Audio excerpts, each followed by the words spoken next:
Dialogando Perú, el programa político de entrevista y actualidad del Partido Demócrata Cristiano.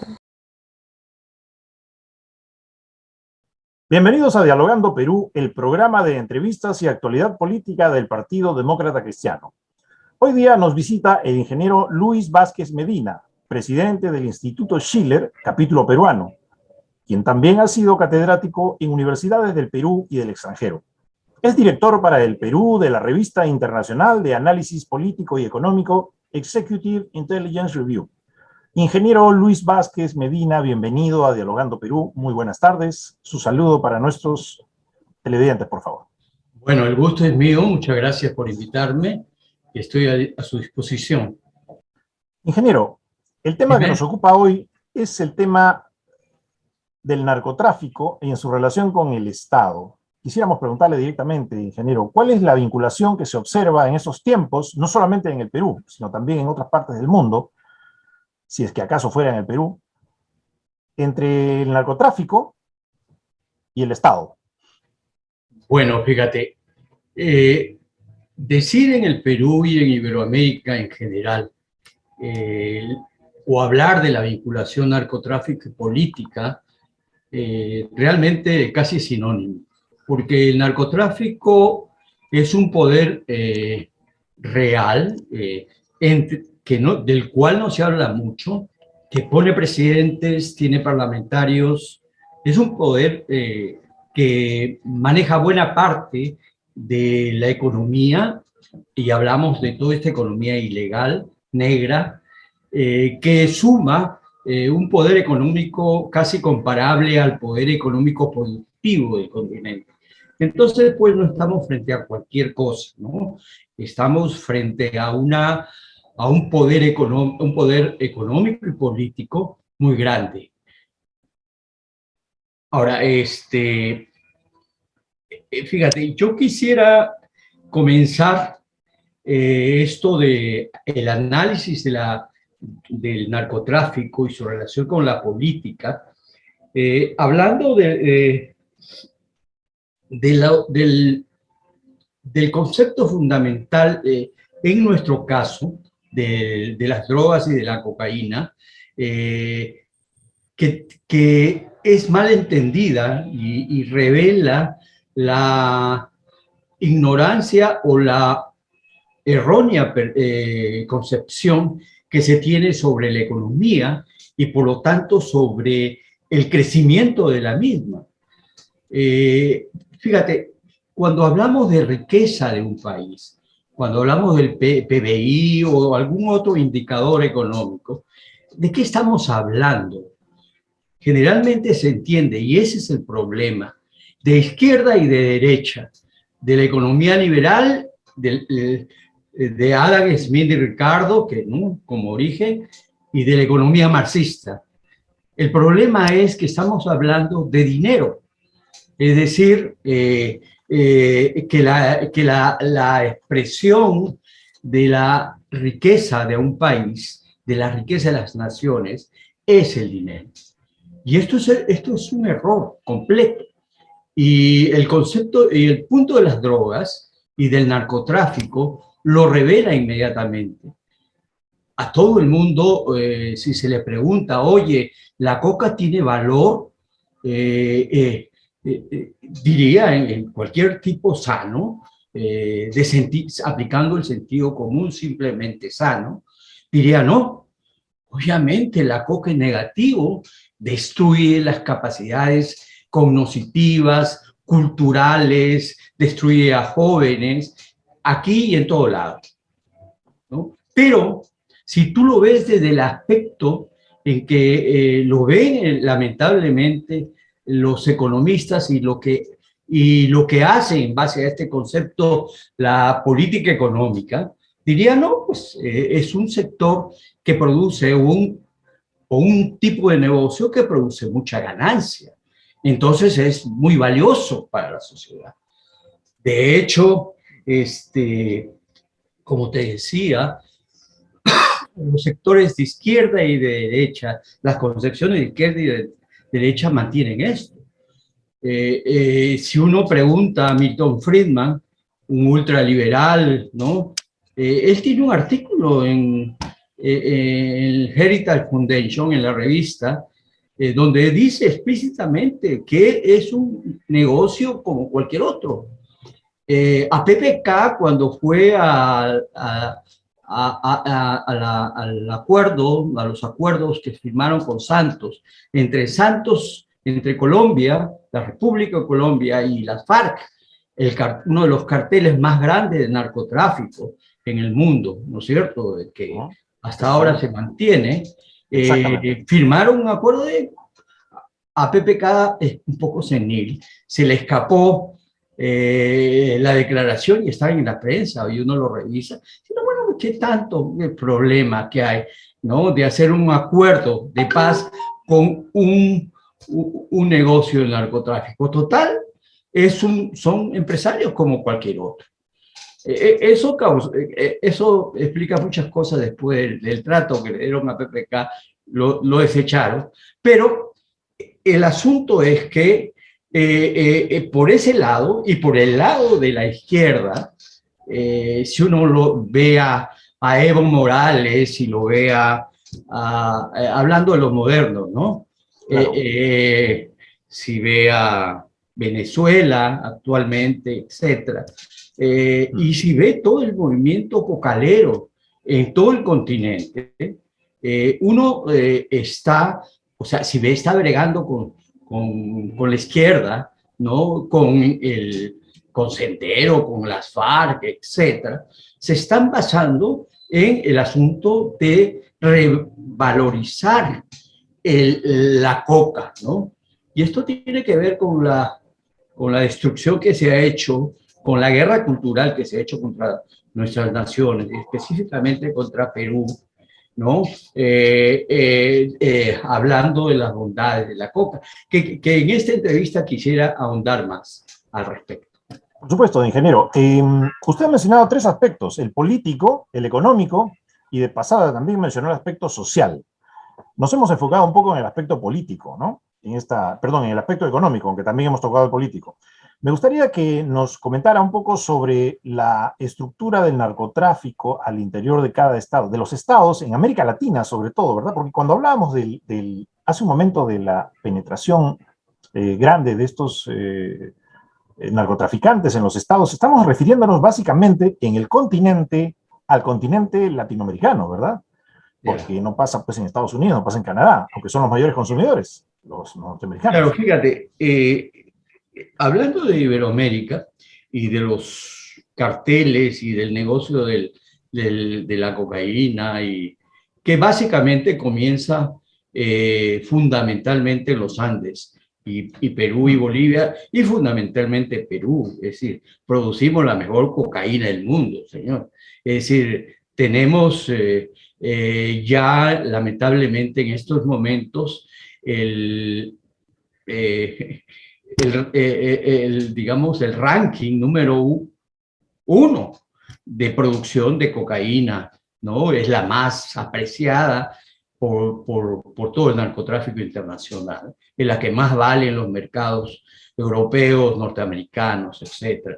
Estamos en camino, ustedes lo ven en los periódicos en los últimos días, de que hay una campaña del gobierno por legalizar la producción de la coca, de la hoja de coca, legalizar, digamos, todo su cultivo, evitar la erradicación. Esto está en camino. Se está hablando de la expulsión de la DEA, que bueno, ha tenido cosas buenas, cosas malas, pero de hecho lo que se está diciendo cuando se habla de digamos, de estos pedidos, se está pidiendo que no se toque para nada a la producción de la coca, para que de ahí pues se produzca la cocaína, que es un negocio muy rentable en términos,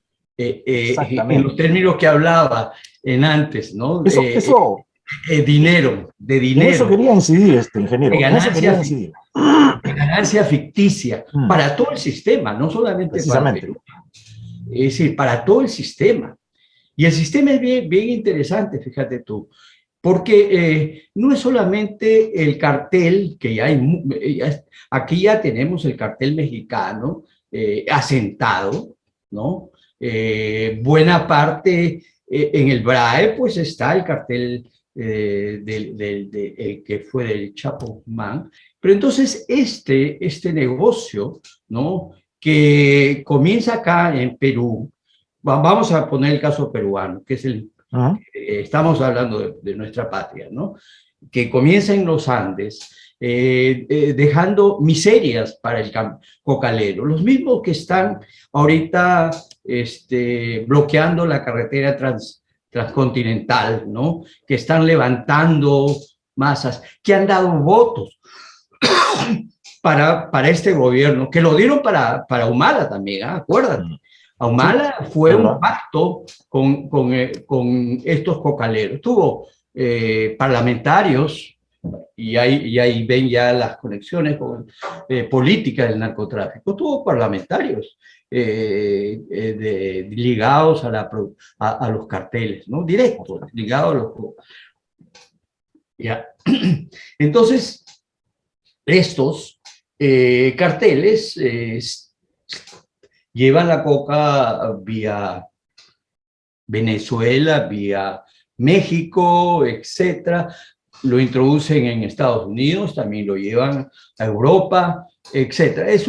Son redes muy grandes, muy poderosas, y que obviamente se llevan una buena tajada del negocio mundial. Una tajada que, fíjate tú, simplemente ve este dato estadístico. 1 kilo de cocaína en el BRAE, $1.500.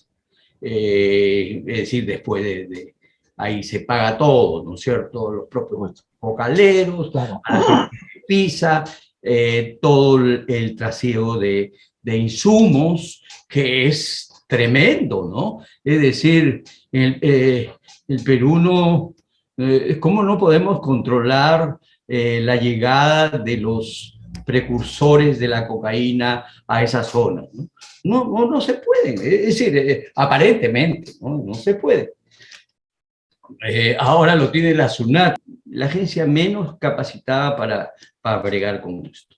Entonces se lleva toda esta cocaína y el valor en los mercados, en las calles, es $150.000, ¿no? O sea, se reproduce miles de veces. Este es el negocio.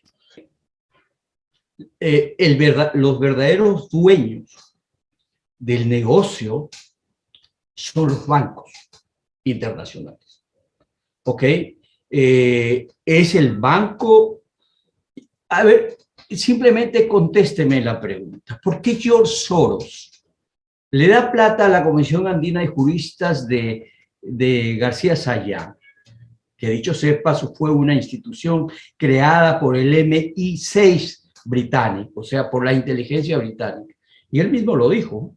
Eso está documentado en su autobiografía que escribe García Sayán. Le da plata a esta institución y a otras ONGs, ¿no? Él también es el principal financista de las campañas en pro de la legalización por elecciones, ¿no? Se pone en la boleta electoral en Estados Unidos y hay 24 estados que ya se puede consumir marihuana, ¿no? Ha comenzado por la marihuana. La marihuana, una droga blanda, digamos, ¿no? Como para ir introduciéndonos a la idea de que, bueno, a partir de ahí... La marihuana, los jóvenes, es el inicio, claro, de drogas mayores, ¿no? Y está legalizada en Colombia, en México acaban de legalizarla para usos lúdicos, o sea, totalmente. Es decir, en Bolivia, en Argentina, curiosamente, gobiernos de izquierda. Claro. Entonces, ¿por qué Soros, que el tipo no saca de su cartera, El tipo es representante de la banca Rothschild, ¿ok? Es la careta. Además es el hombre operador político a nivel mundial que le da dinero a todos los que quiere la banca. ¿Ya? Entonces, la respuesta a la pregunta que te hago viene precisamente ahí. Les conviene a la banca internacional, les conviene el negocio del narcotráfico. Y no solamente esto es una cuestión de ganancia monetaria, de liquidez inmediata que se tiene, ¿no? Porque imagínate, para poder sacar, manejar los billetes de poca denominación en las calles de Nueva York o de Europa, etcétera, se usa el sistema bancario. El Richard Grasso, el presidente de la Bolsa de Valores de Nueva York, en el 2000, más o menos, visitó a Reyes en la selva del Caguán. Ahí se dio el famoso abrazo de Grasso que nosotros, nuestra revista EIR, denunció, tenemos la foto, etc.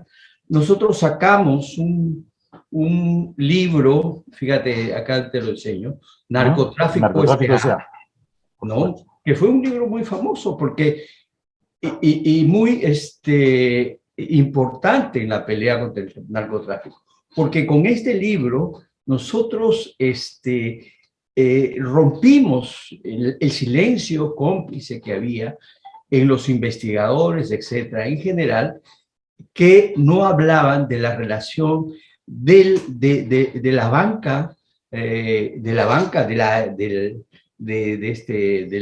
banca usurera internacional, esta oligarquía financiera, ¿no es cierto?, con el negocio de las drogas. Hay un poder económico detrás de este poder político. Entonces, lo inicial en esta cadena de corrupción, porque es corrupción, hay que llamarlo por su nombre, empieza en la producción de la hoja de coca. Y nosotros somos, si no estoy equivocado, el principal productor de hoja de coca. Tengo dos preguntas. Tengo dos preguntas, si me permite. Sí, adelante. Tengo dos preguntas, ingeniero, si me permite. La primera es, esta es una actividad económica, pero ¿es una actividad productiva? Claro que no, ¿no? Hay una... Fíjate, acá yo quisiera hablar sobre esta idea que se está difundiendo en este momento, que ha sido la campaña de Evo Morales en Bolivia, y que ahorita es también la campaña, el trasfondo, ¿no es cierto?, de lo que está pasando en el Perú para legalizar la coca, de que la coca es alimento, que la coca se puede industrializar. Evo Morales en un momento llegó a plantear, y lo hizo, daba harina de hoja de coca a los escolares en Bolivia, ¿no? Como suplemento alimenticio. Y esto es realmente, es un sinsentido científico, etc.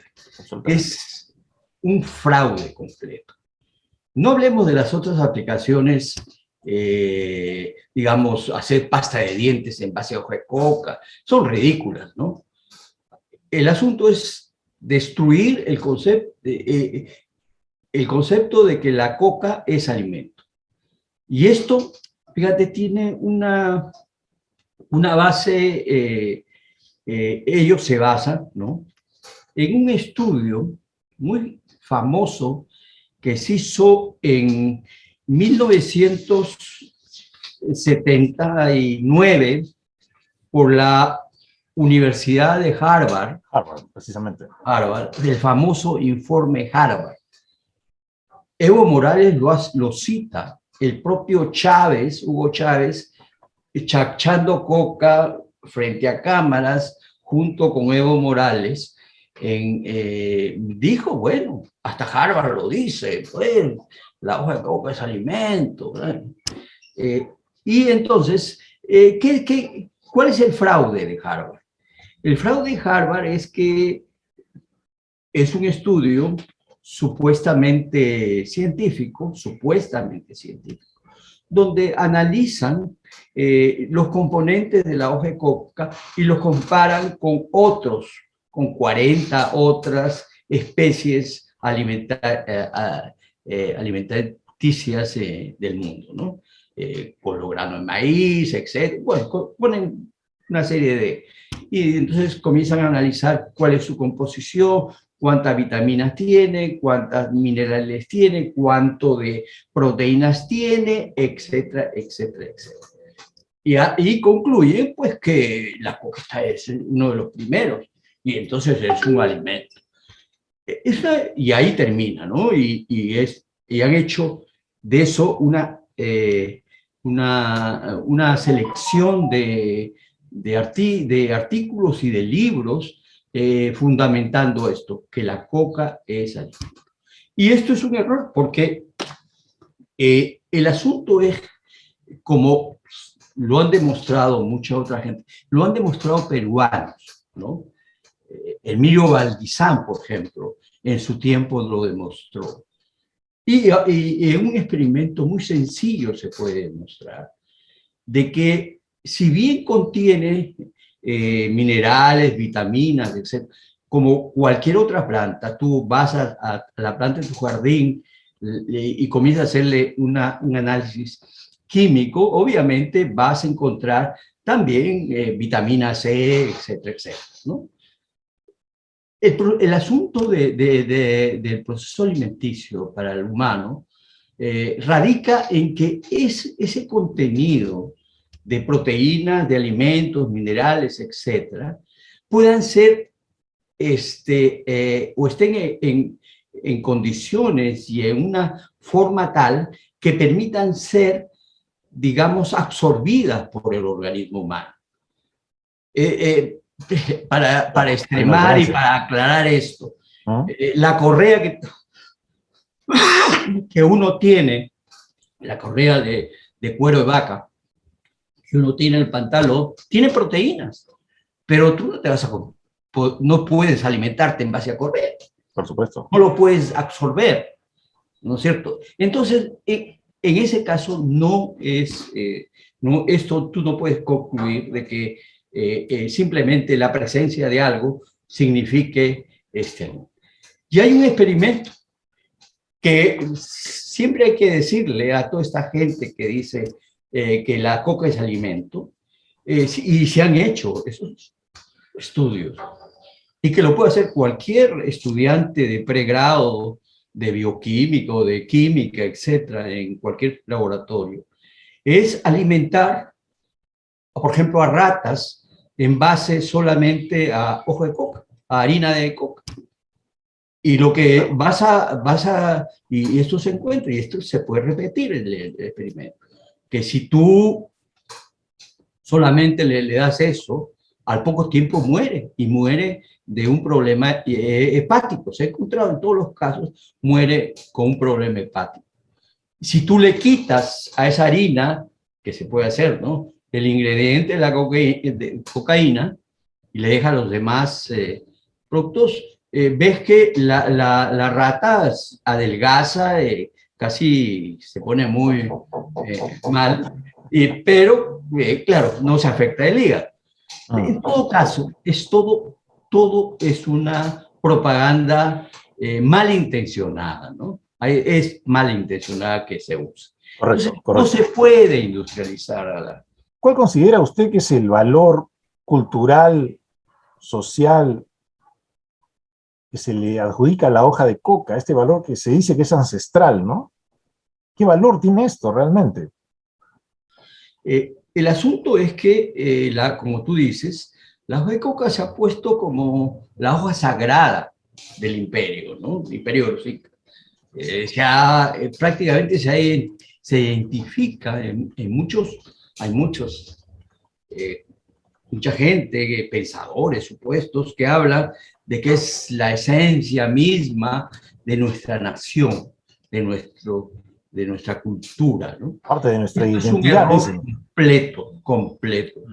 Si nuestra cultura ha aportado a la humanidad, está la papa, están otro tipo de alimentos que se domesticaron, se hicieron experimentos, no claro como ahora, pero fueron transgénicos, es decir, de plantas salvajes se convirtió por un proceso que no sé en ese momento, claro, no se podía hablar de ciencia como tal, pero tenía bases científicas, se volvieron alimentos. Claro.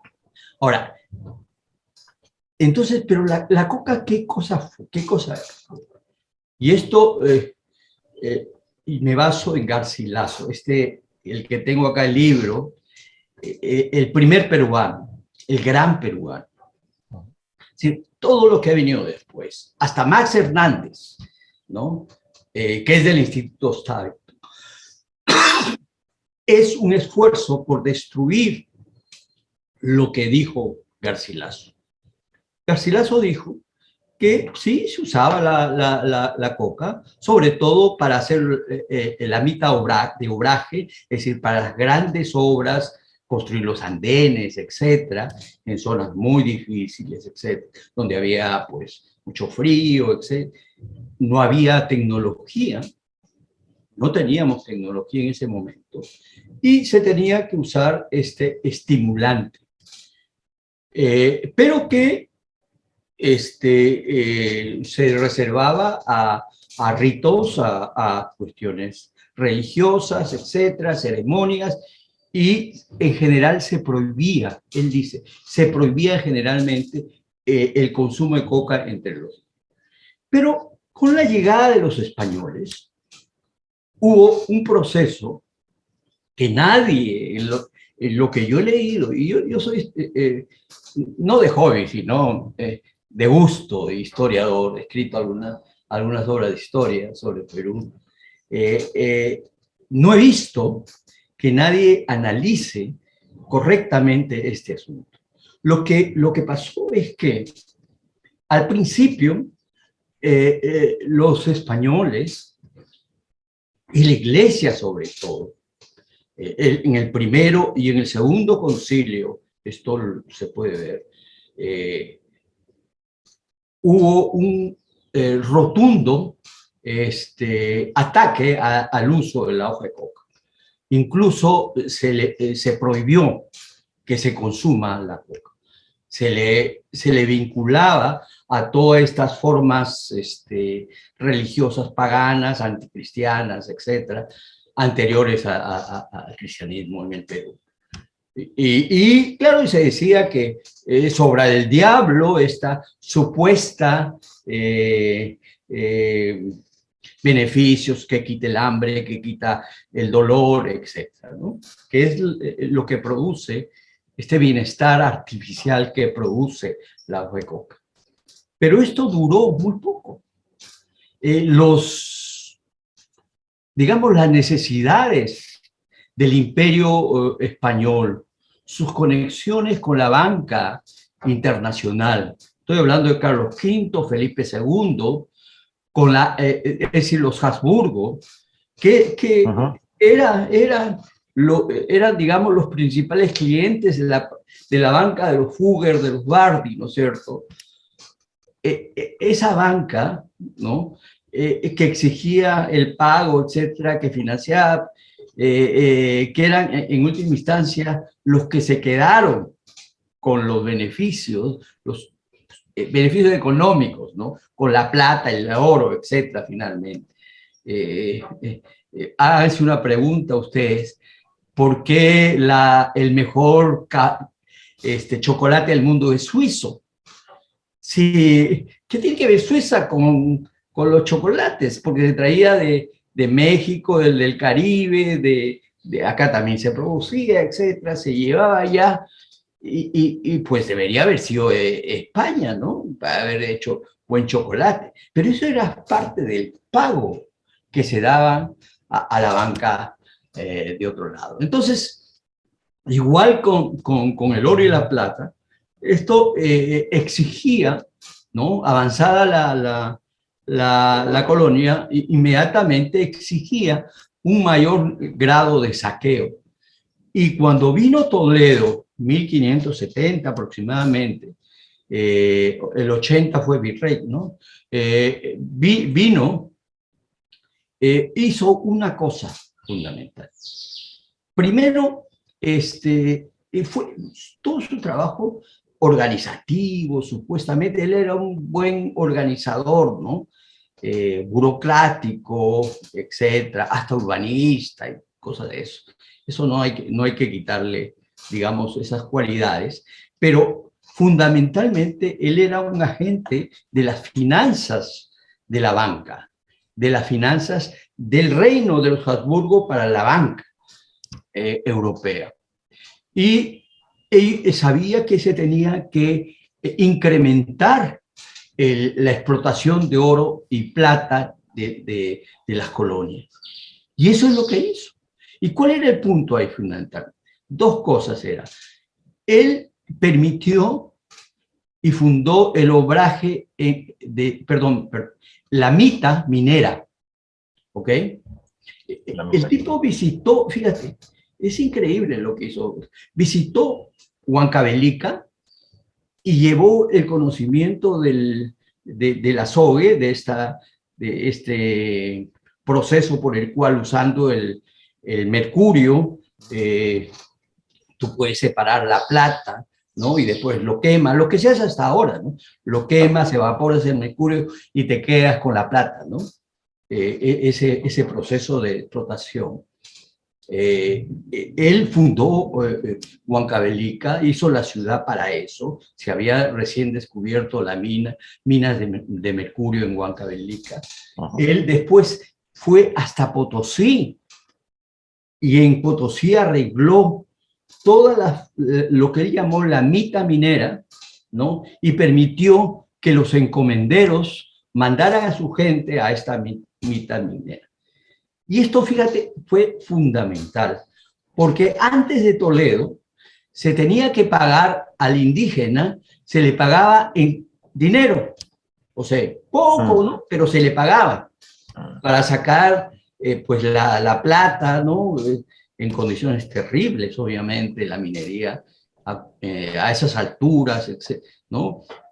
Uno va, yo he ido a Potosí, ves el cerro de Potosí, y es una cosa, parece un queso gigantesco. Fabuloso, Cerro Rico del Potosí. Es increíble. Es. Eso se hizo a mano, imagínate. Y se hizo y se sacó un cerro de plata que se llevó a Europa y se llevó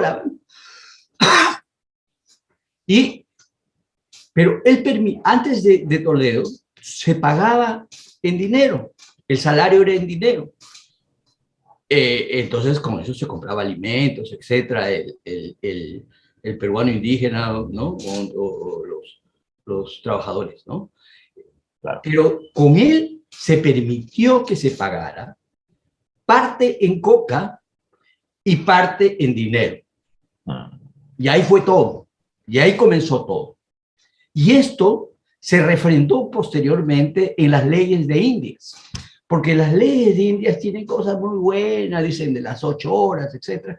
Arregló las leyes de Indias, tú ves en el capítulo 14, en el título 14, que es sobre la coca, sobre el servicio de la coca, así se llama, ves cómo se organiza todo el trabajo de la producción de la coca en el Perú. Se dice que, por ejemplo, los indígenas que van a las zonas de producción de la coca, que se enferman porque son más o menos cálidas, adquieren enfermedades, pues, ¿no? Paludismo, etcétera, todo lo que había y hay en esas zonas. Tienen que estar solamente un año y se les tiene que pagar así, así. Organiza todo eso. Organiza las casas de moneda de Potosí, fundamentalmente de Lima. Incluso organiza el transporte, ¿no es cierto? Que ahí comienza, con la ley, en esa época, comienza el transporte de la plata hacia el Atlántico digamos, yendo por Bolivia, lo que es Bolivia ahora, después hasta el virreinato de Río de la Plata, Claro. ¿no es cierto? Eh, eso, eso constituyó la base de la economía de la colonia, ¿no? Túpac Amaru II era era dueño de la mayor la mayor empresa de transporte de plata de Potosí, de Perú, ¿no es cierto? Con el uso que se había usado el azogue de Huancavelica, etcétera. Todo un polo de desarrollo y sacaban los minerales al puerto del Atlántico, de ahí a España. ¿Ok? Entonces, la coca fue la hoja maldita. Es decir, fue el instrumento que se usó para crear zombies. Fíjate, yo he nacido en Pasco. Mi padre, me acuerdo, me hablaba mucho, él era como contador, administrador, hablaba mucho, decía, tú vas a las minas y ves a los pobres mineros que forman fila y en la entrada le dan coca, y por otro lado, digamos, había otra fila que recogía su aguardiente, y con eso a las minas. Gente que moría a los 30 años, a los 35 años ya eras un anciano, con los pulmones destrozados, sin alimento, porque la coca no alimentaba. Fíjate, cuando este tarado, porque no es otra cosa, del Bellido, se pone a chachar coca en nuestro parlamento, es el acto más proimperialista que yo he visto. Y no me digan que no. No me digan que es revolucionario eso. Eso ha sido la causa de nuestro atraso. Eso ha sido, digamos, el vehículo de toda la explotación de nuestra patria y de las patrias iberoamericanas, ¿cierto? Ahora, esto, quiero terminar esto del uso de la coca, porque es parte de toda esta guerra cultural que se ha hecho contra el Perú. Yo estoy escribiendo algo sobre eso. Yo creo que va a develar bastantes cosas, como por ejemplo, que todo este concepto de la nacionalidad antigua, indígena, en contra, ¿no? Antepuesta al occidente, etcétera, antepuesta al cristianismo, ¿no? Basado en, sí, cosas, como dijo Juan Pablo II, la conquista y la colonia hubieron luces y sombras. Y pues ya hemos visto el saqueo miserable, ¿no?, que se hizo. Pero también vino la cultura, vino el cristianismo, vino un concepto superior del hombre, ¿no es cierto? Eso también vino. Entonces vino luces y sombras, así lo tenemos que ver. Y Garcilaso, y hay que leerlo y releerlo ahora en nuestro, que hablamos de 200 años de independencia, etc. Garcilaso, ¿por qué fue el primer peruano? ¿Cuál es su interpretación? Que toda la historiografía moderna, actual, académica, en la católica, en todo, ¿no? La Rostorowski, etc. Y fundamentalmente todos los que se llaman psicoanalistas sociales, que vienen digamos que vienen, ¿no?, o que han sido educados, influenciados por Tavistock, por el Instituto Tavistock de Londres, Max Hernández, uno de sus integrantes muy importantes de este instituto, Sagasti también, ¿no es cierto?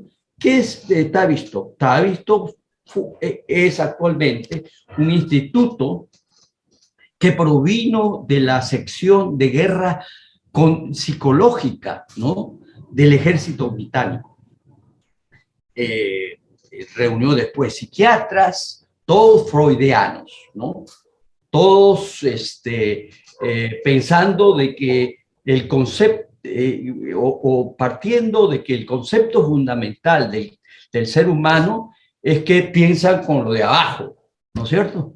No hay un concepto de una criatura que tiene la capacidad, digamos, creativa, este concepto agustiniano del imago viva Dei, ¿no? No, el hombre es debido a sus condiciones, lo que le pasó, etcétera, y son nietzscheanos, ¿no? Y hay que sacar todos esos tabús que impone la iglesia, que impone el cristianismo, para sacar al verdadero hombre, ¿no? Dios ha muerto y hay que sacar al hombre, ¿no? Al verdadero concepto de hombre. Entonces, estos, y en especial Max Hernández, hicieron un trabajo, psicoanalizaron al Inca Garcilaso de la Vega. Y el concepto, ¿y por qué se centraron en este escritor, ¿no? Es decir, hijo de una noble inca, ¿no? Hija de un inca, con un capitán español, eran sus padres de Garcilaso. Él fue amado por el lado materno, y se le contó toda la historia que él relata en Comentarios Reales, ¿no? De lo que pasaba, de lo que era en sus diferentes aspectos el imperio, pero también fue muy amado por el padre. Claro, no se casaron, él tuvo que irse, el padre tuvo que irse a España, pues cosas situacionales en ese momento, pero lo amaba y además lo apoyó para que Garcilaso vaya a Europa. Y ahí ya se quedó. Y Garcilaso se convierte en el gran platónico, ¿no? Es el primer pensador platónico de América, ¿no? Y él crea, muchos dicen inventa, ¿no? Y ahora esta es la tarea de los historiadores, ¿no? De destruir a Garcilaso. Pero una nación, en cierto sentido, como fue la nación española conservante, como fue la nación italiana con Dante, etc., es una creación, es una institución que nace de alguna gran obra maestra en la cultura, en el arte, etc., ¿no? En cierto sentido, es una invención que permitió, en el aspecto político, el Estado-Nación, un gran desarrollo de la humanidad por largas centurias. Ahorita el globalismo, ¿no? Si tú ves este globalismo, etcétera, que anti-estados nacionales, ves precisamente que la importancia de la institución del Estado Nacional.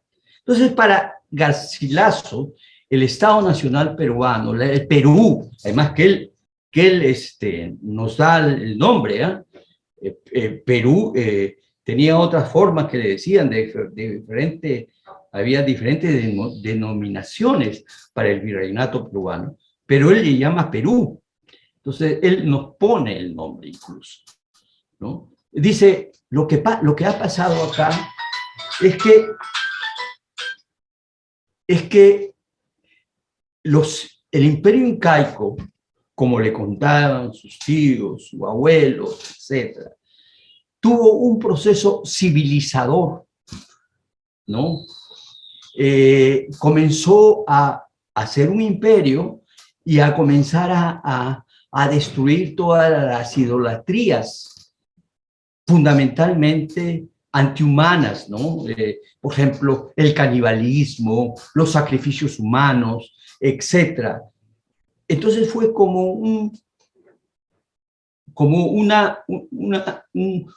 él dice, fue la antesala, creó el terreno para que los peruanos, esta nueva nación de Perú, y los peruanos entendamos mejor el cristianismo. Todo es eso. Entonces, lo que hace Max Hernández es destruir a Garcilaso, destruir ese concepto de Garcilaso.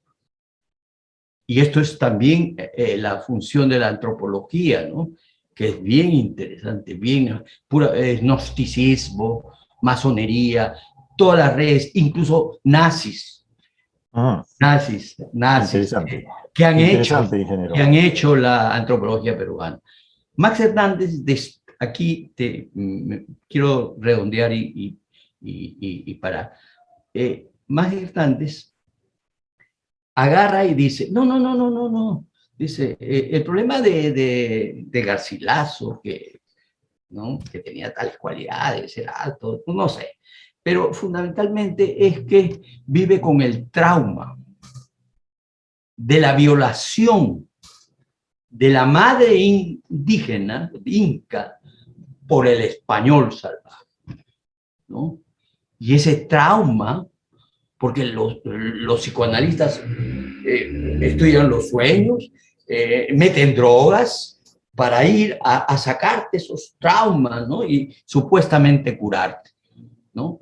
Y él encuentra el trauma, y ese es el trauma que tiene el peruano, no resuelto, ¿no? La violación de la madre por el español. Entonces, esto en México es lo mismo.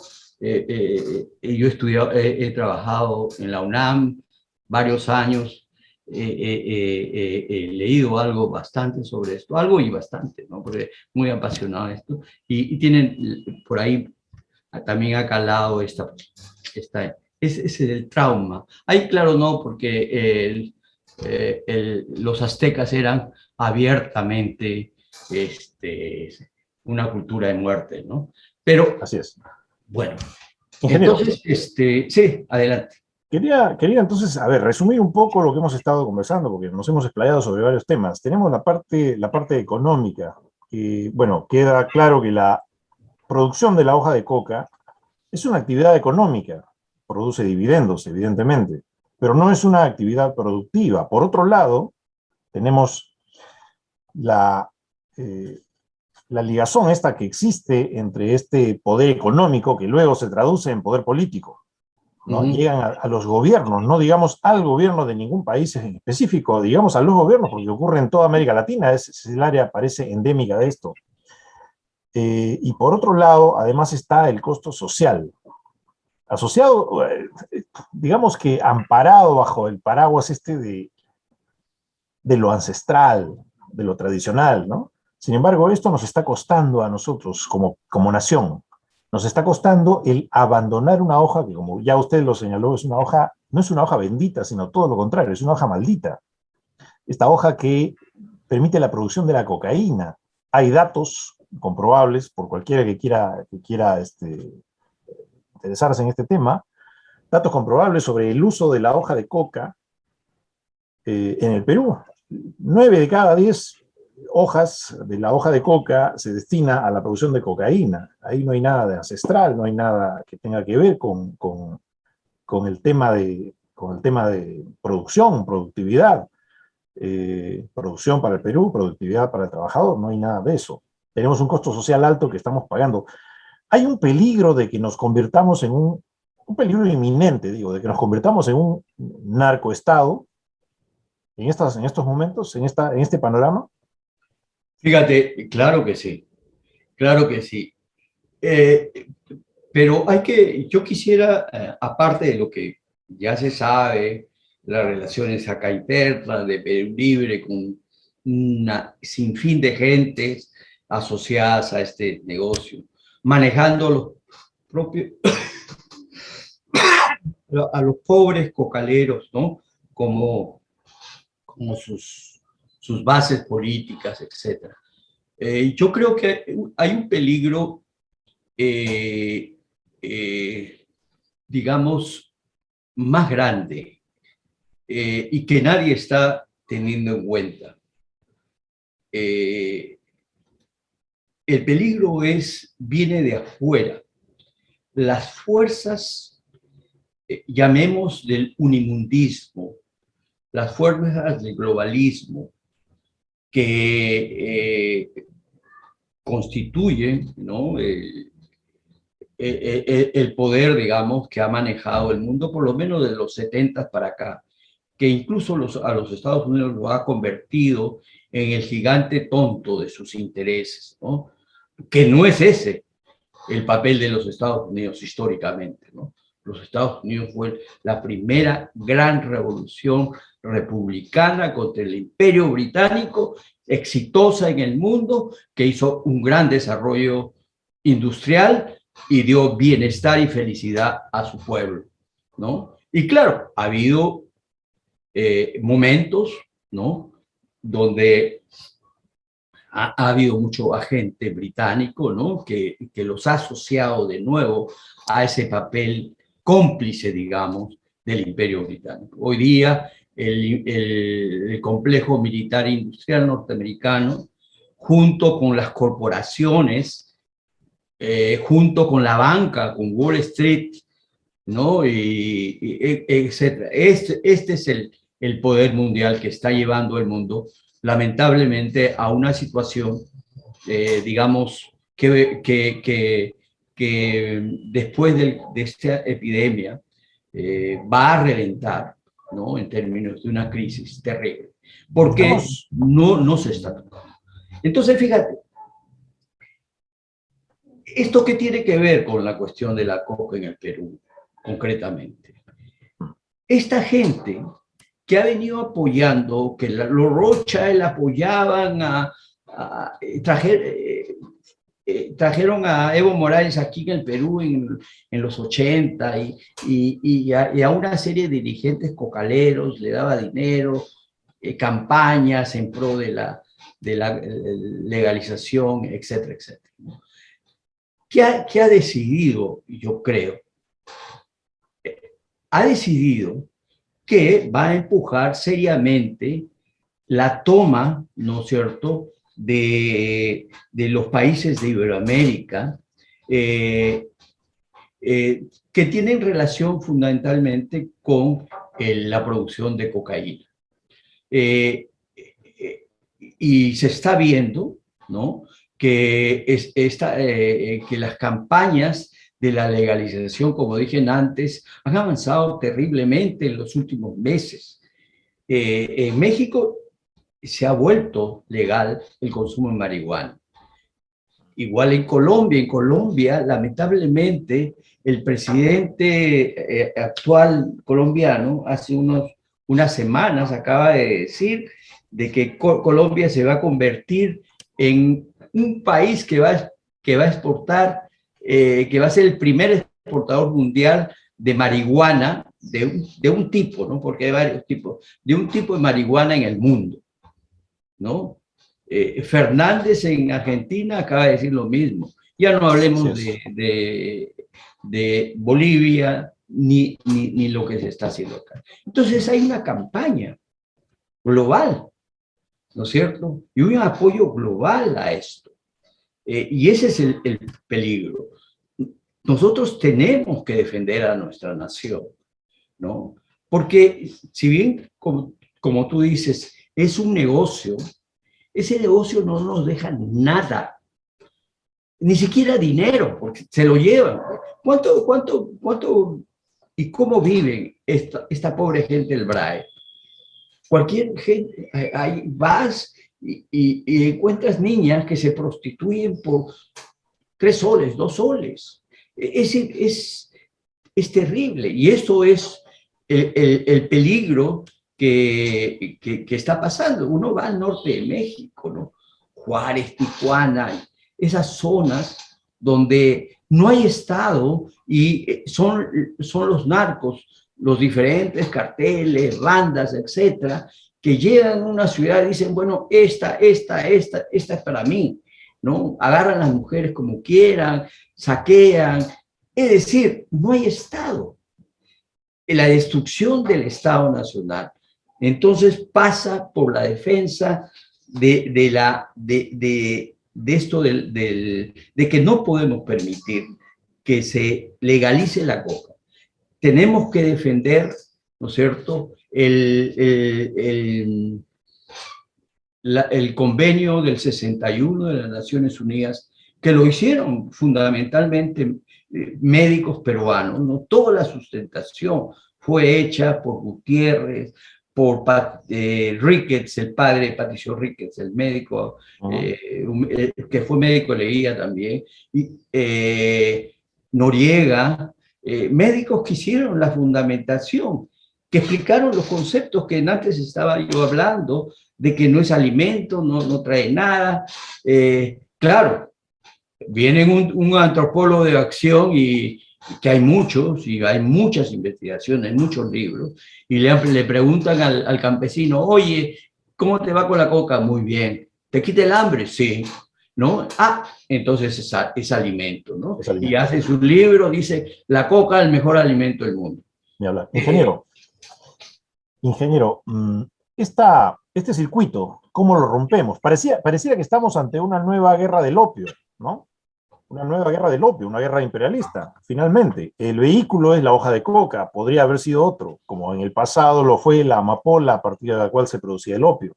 ¿Qué hacemos para detener esto? ¿Qué es la primera acción que debemos tener?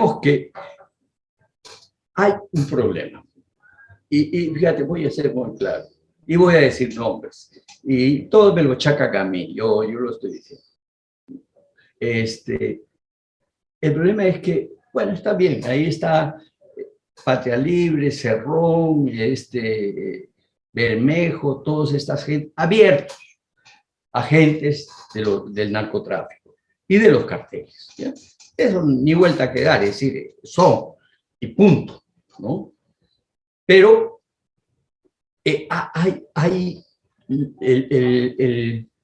lo que te hablaba de este plan global, ¿no? De este grupo, de esta oligarquía, esta élite mundial unimundista,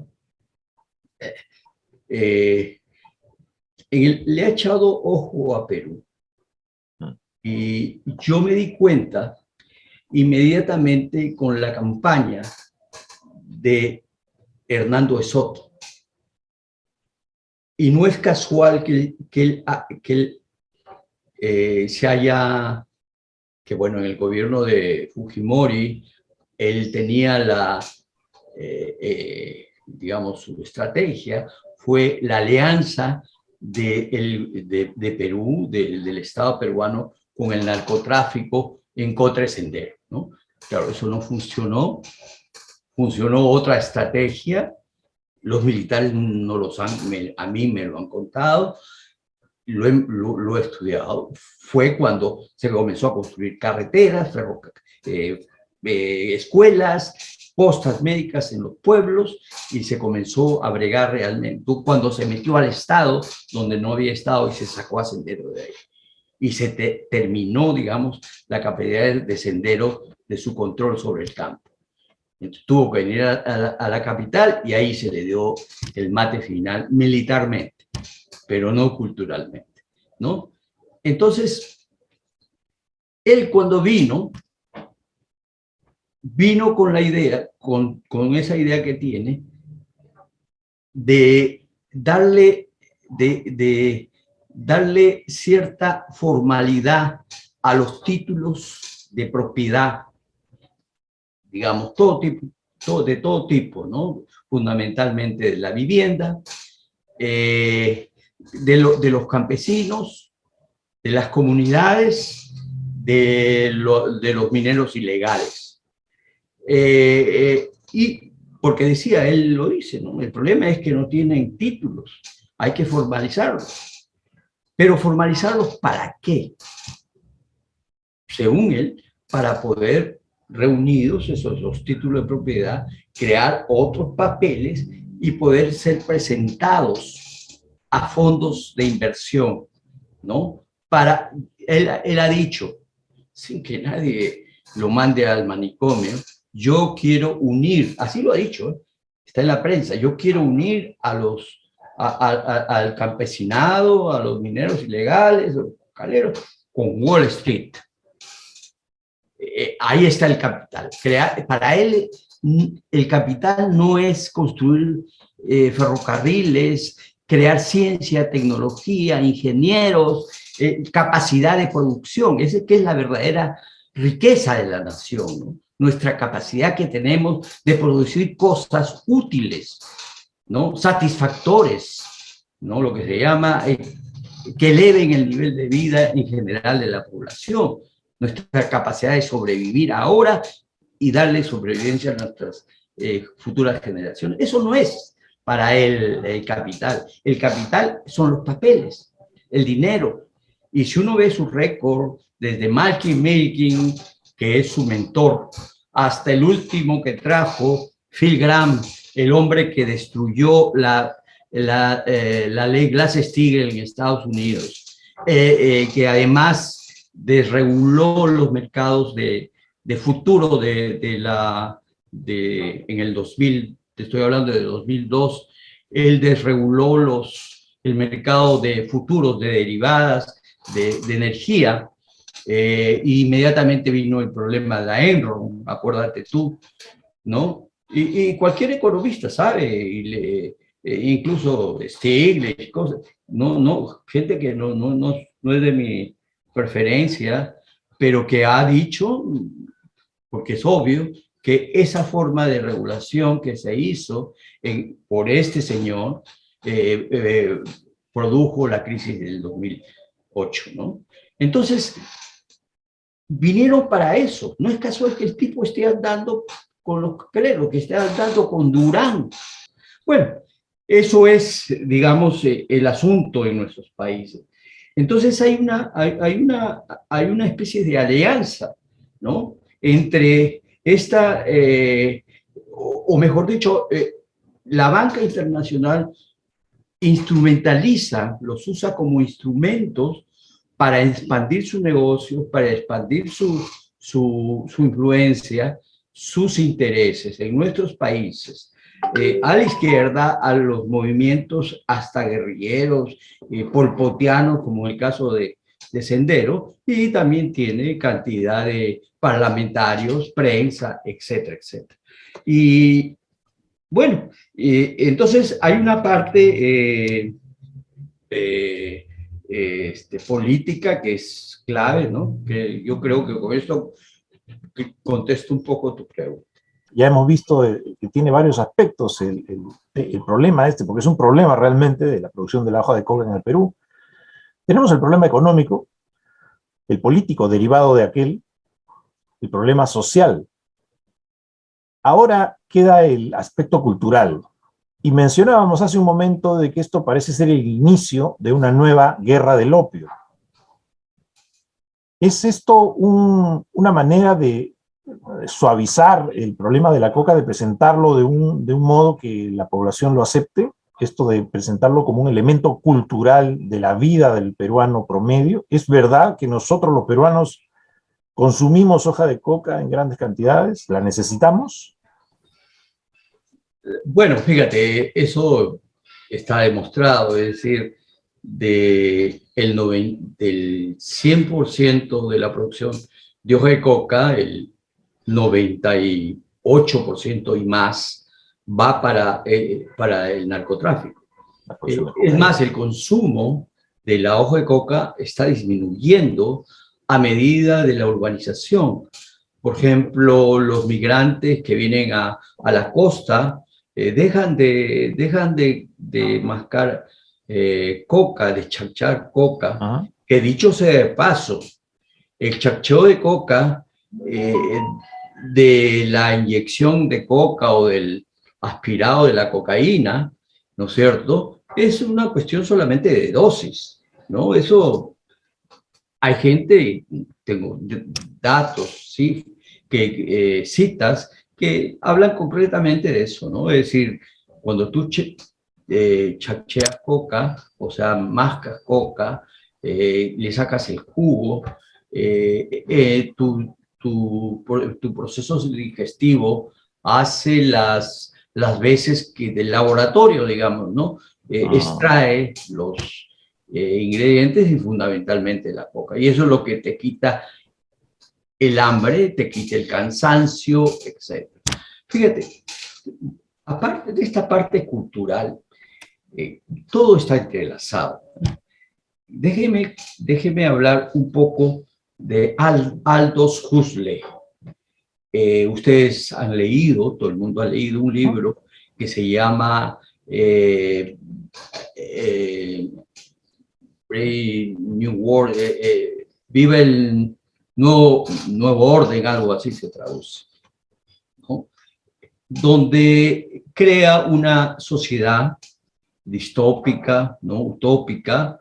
Este fue un escritor, Huxley, Aldous Huxley, hermano de William Huxley, el que crea, el fundador de la UNESCO, lamentablemente. Un mundo feliz, creo que se traduce, ¿verdad? Un mundo feliz. Un mundo feliz, claro. Crea digamos, era la oligarquía, pensadores de la oligarquía, muy ligados a los servicios de inteligencia y a lo que se llama la mesa redonda británica, donde se discuten cuestiones como esto de la... Entonces, su libro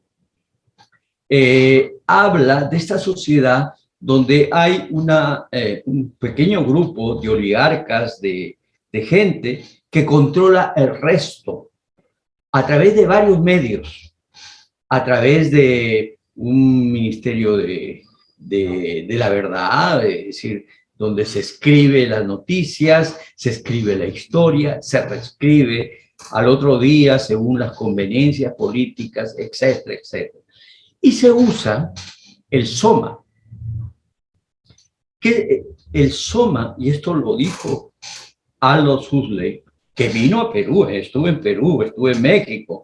Estos tipos estuvieron probando, en México estuvieron probando alucinógenos, aquí en Perú también, obviamente era la coca era, digamos, su principal blanco. Dijo que había tomado como ejemplo para el SOMA, ¿no? Para esta droga de su novela, a la coca. Estos subhumanos que trabajaban de sol a sombra, ¿no? Que se sentían infelices, para sentirse felices. En un momento agarraban la soma y... La soma, digamos, que era la coca. Hay que creer que era la cocaína, ¿no? Entonces, fíjate, entonces este concepto es bien interesante en términos del dominio de los paradigmas culturales que se imponen sobre nuestras sociedades, ¿no? Aparte de que ya hemos hablado del negocio, el control, por ejemplo, si tú ves a Evo Morales, que yo lo conocí acá cuando lo traía la Convención Andina de Juristas, ¿no? Era un campesino dirigente de cocalero, muy letrado, etcétera, pero que le habían metido la idea de que la coquita es la salvación y tiene que... Vas a Bolivia, al Alto, por ejemplo, ¿no? Y ves que la gente dice, pues, ¿cómo nos van a quitar nuestra coca? Y nuestro frío y nuestro hambre, ¿no? No, pues hay calefacción, si pusiéramos realmente energía nuclear allá o otro tipo de fuentes modernas y digamos, y realmente económicas, ¿no? De producción de energía, otra cosa sería si pusiéramos desarrollo, ciencia y tecnología, pues otra cosa sería. No, no, no. Entonces, fíjate, tiene mucho que ver entonces la mantención de nuestro atraso con esta cuestión del paradigma cultural. Y esto de hablar de que la hoja de coca es la esencia de nuestra nación, ¿no? Etcétera, es el fraude. Es un Y fraude. es el fraude Así y es. sobre eso se ha Así es. sostenido todo, se está Bien, sosteniendo.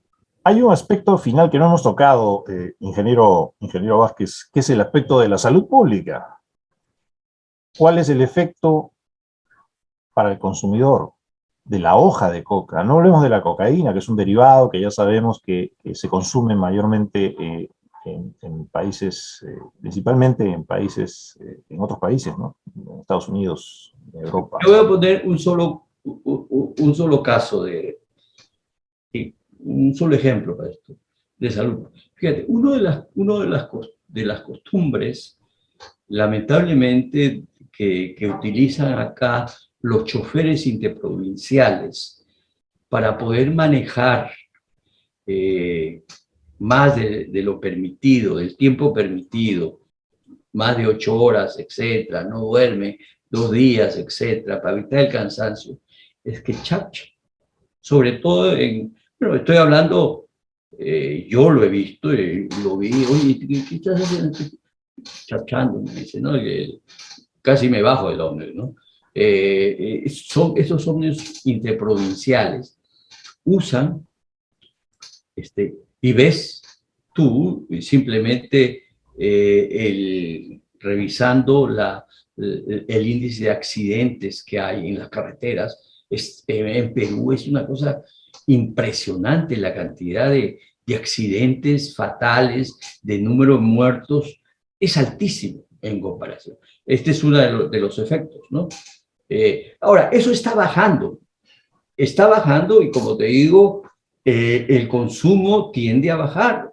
Cuando entra la urbanización, cuando entra la cultura, etcétera. Ahora, claro, también está entrando también la campaña pro coca, pro drogas, ¿no? También entra, lamentablemente por nuestros medios, por la televisión, en general por los medios.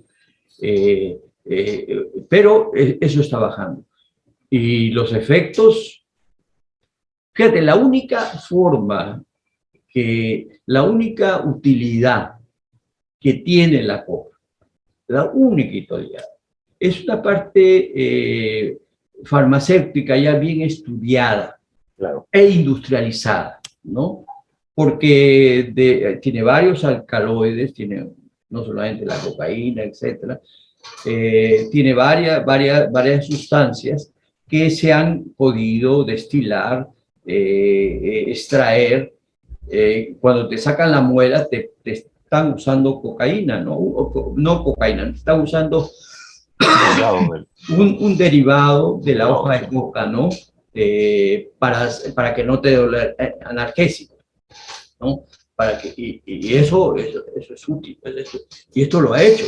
Y esto es lo que se debe hacer con la marihuana, por ejemplo, ¿no? Es decir, se grita, se dice, no, que la marihuana sirve para tal dolor, para tal enfermedad, etc. Ok, analicemos, pongamos laboratorios, extraigamos las partes beneficiosas, etc. Todo obviamente regulado, ¿no? No como se está tratando de legalizar ahora la marihuana abiertamente, ¿no? Todo vale, ¿no? Hay que, ese tipo de de procedimientos, digamos, basados en la ciencia, en la investigación científica, en su industrialización, basado en la ciencia en general, ¿no? Una ciencia también experimental, etcétera, con pruebas adecuadas, se puede. Pero hasta ahí, nada más. Después, no me vengan que la hoja de coca es nuestra identidad. Mi identidad es la papa. La papa es el alimento que ha sacado la humanidad varias veces, ¿no? No una, varias Es veces. verdad, ha salvado del hambre a varios países. Irlanda, Así es. la Irlanda. India, ahora, por ejemplo, etcétera, ¿no? Yo siempre me pregunto, ¿qué pasaría si cobráramos patentes sobre la coca? Perdón, sobre la Sobre papa. la papa. Seríamos multimillonarios, ¿no? No habría. Pero bueno, esa es nuestra contribución, ese es nuestro orgullo como peruanos, como mestizos que somos, de que hemos colaborado, ¿no? Participado en el desarrollo general de la humanidad, de nuestra especie.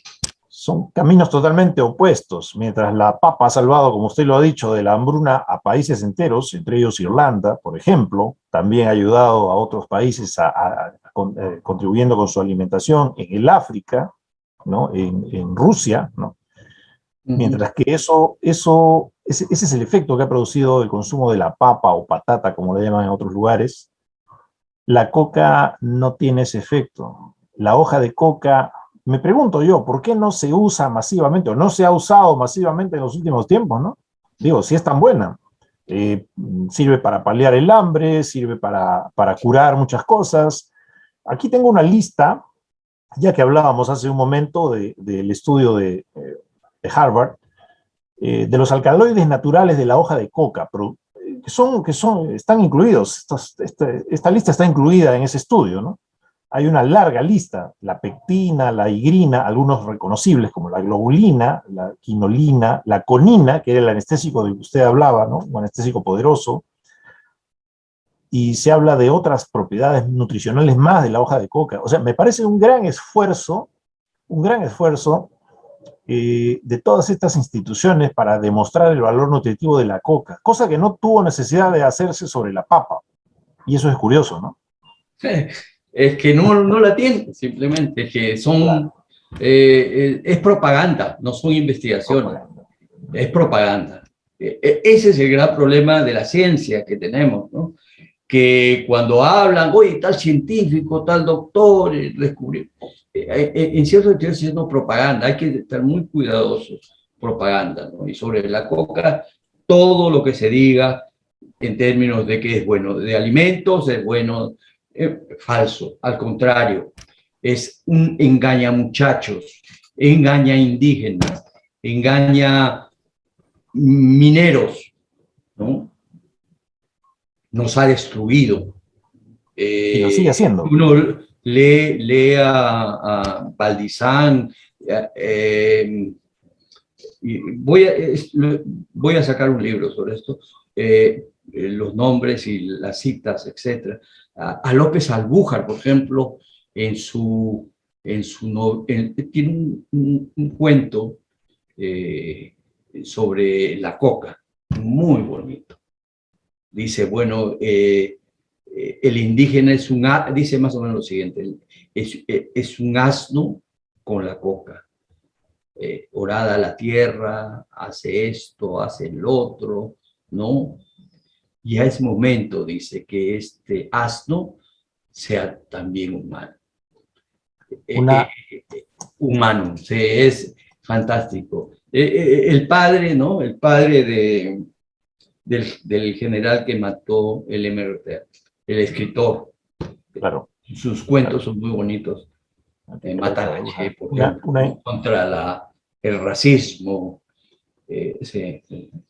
Una perspectiva muy distinta, ¿no? De lo que se piensa que es la hoja de coca. Y se piensa porque a partir de cierta difusión a través de los medios, hay organismos e instituciones, y creo que el Estado también interesado en presentar a la hoja de coca. Bueno, no lo sospecho, lo sabemos. Recuerdo cuando hace unos, creo que debo decir, hace unos 3 regímenes, los ministros de aquel régimen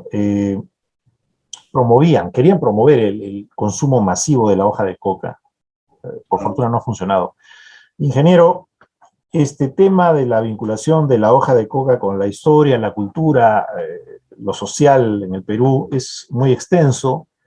Creo que lo vamos a comprometer, ingeniero, para un segundo programa, para hablar de este y otros temas también de interés acerca de la productividad y sobre todo un tema que se nos está quedando hoy día por el tiempo, pero que queremos tocar profundamente, que es el tema de la economía física. Fíjate, gracias. También yo me estaba olvidando. Nuestra institución, el Instituto Schiller, y esta revista que yo represento acá en Lima,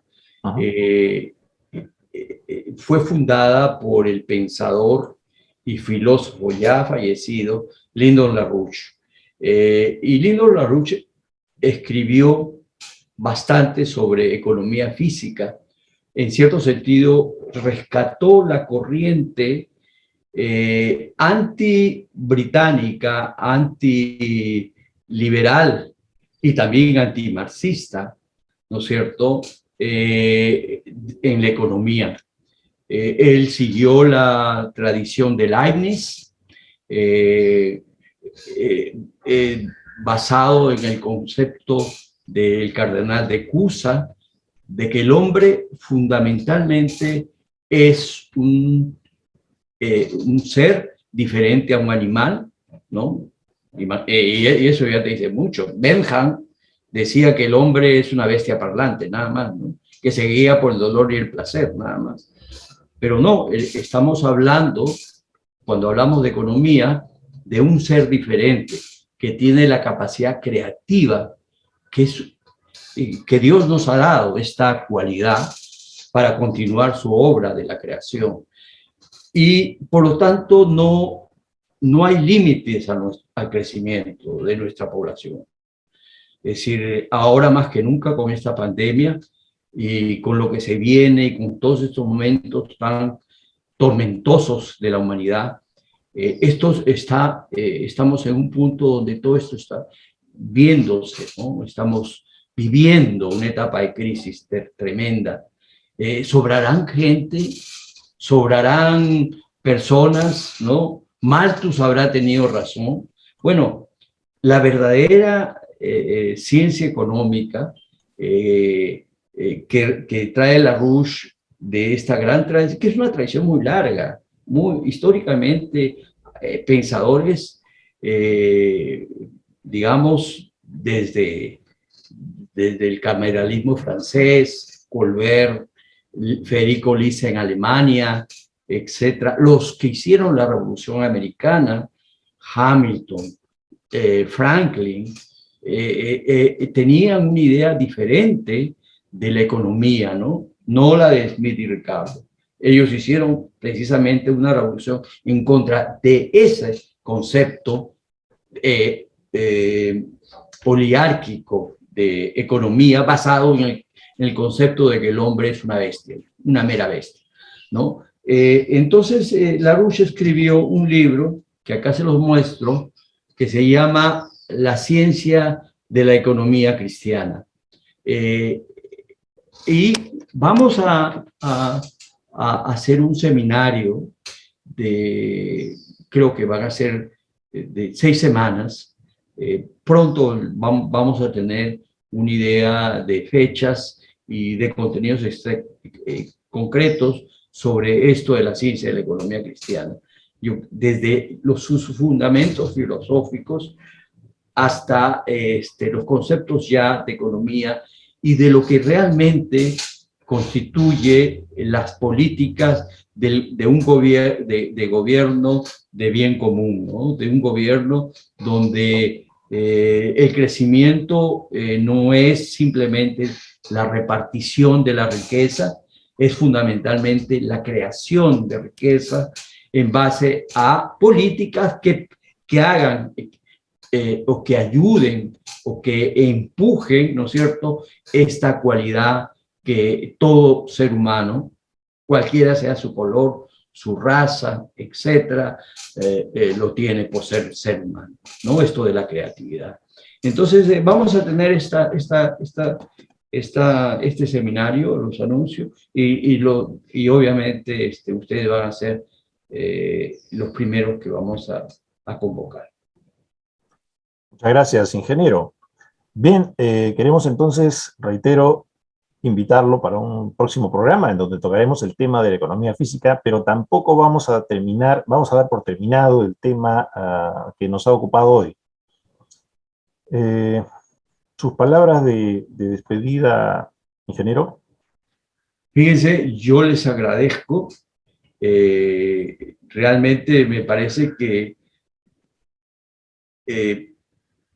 les pido, como peruano, como un peruano, les pido por mis hijos, por las generaciones que vienen, por esta generación que se está frustrando, ¿no?